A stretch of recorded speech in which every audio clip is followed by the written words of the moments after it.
Justru kalau benar itulah yang disebut dengan ghibah. Karena sebagian orang tatkala melakukan ghibah kita tegur, kamu jangan ghibah. Kata saya, ini beneran ini, saya tidak bohong. Apa yang saya sampaikan benar. Justru itulah ghibah. Justru itulah dosa besar. Seorang muslim terhadap muslim yang lainnya harusnya membela saudaranya.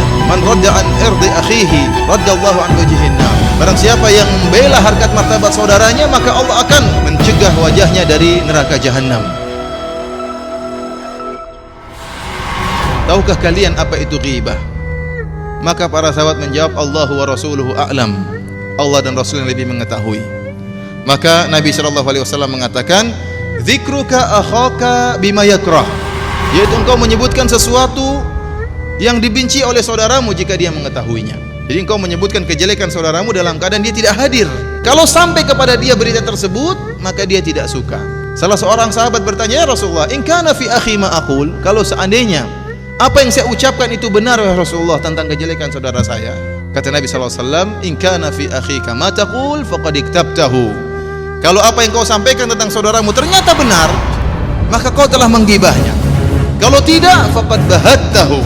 Kalau ternyata tidak benar, tidak sesuai dengan kenyataannya, kejelekan yang kau sebutkan tidak benar, maka kau telah berdusta terhadapnya. Justru kalau benar itulah yang disebut dengan ghibah. Karena sebagian orang tatkala melakukan ghibah kita tegur, kamu jangan ghibah. Kata saya, ini beneran ini, saya tidak bohong. Apa yang saya sampaikan itu benar. Justru itulah ghibah. Justru itulah dosa besar. Seorang muslim terhadap muslim yang lainnya harusnya membela saudaranya. Man radda an irdi akhihi raddallahu an wajhin nar. Barang siapa yang membela harkat martabat saudaranya, maka Allah akan mencegah wajahnya dari neraka jahanam. Ini harusnya konsekuensi dari seorang muslim. Kalau ada saudaranya digibah, maka dia bela.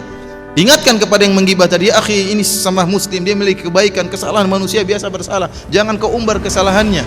Harusnya dia membela, bukan dia malah senyum-senyum, malah tertawa-tertawa, malah berlezat-lezat mendengarkan kesalahan-kesalahan orang tersebut. Masih ada yang lain enggak kesalahannya? Malah bertanya, ini enggak benar.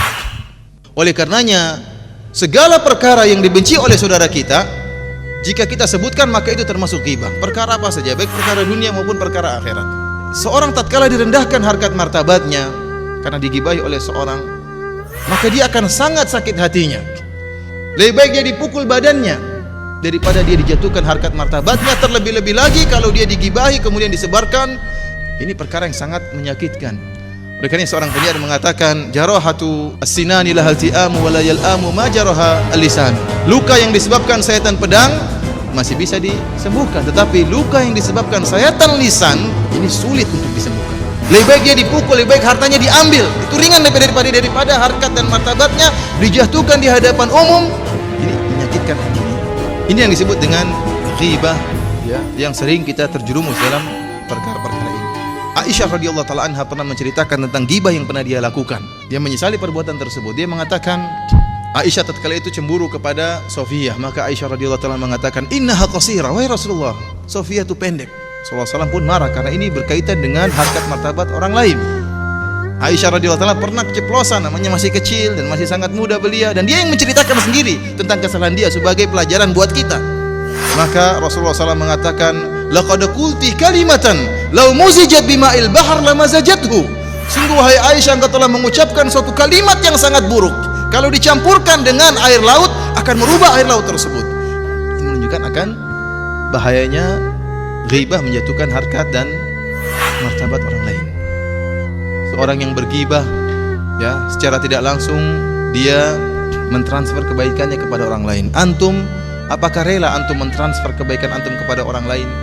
Oleh karena diriwayatkan dari Hasan al-Basri, tatkala ada seorang datang menemui Hasan al-Basri mengatakan, balaghani, ya, telah sampai kepadaku bahwasanya engkau telah menggibah saya. Maka kata Hasan al-Basri, ma balagha qadruka indi an uhakkimaka fi hasanati. Artinya Hasan al-Basri mengatakan, kalau saya gibah kamu rugi, ya. Rugi gibah kamu, berarti apa? Saya telah mentransfer kebaikan saya kepada engkau. Oleh karena Ibnu Mubarak rahimahullah mengatakan, lau kuntu muktaban ahadan laktabtu walidayya li'annahuma ahaqqun nasi bihasanati. Kalau saya mau ghibah, maka saya yang ghibah adalah kedua orang tuaku, karena kedua orang tuaku lah yang paling berhak untuk mendapatkan kebaikanku. Wallahi ikhwan, kita sangat butuh dengan kebaikan di akhirat kelak. Bayangkan tatkala kebaikan-kebaikan diletakkan di timbangan kebaikan, kemudian kemaksiatan kita diletakkan pada timbangan yang lainnya. Kita sangat butuh agar untuk memperberat kebaikan-kebaikan kita.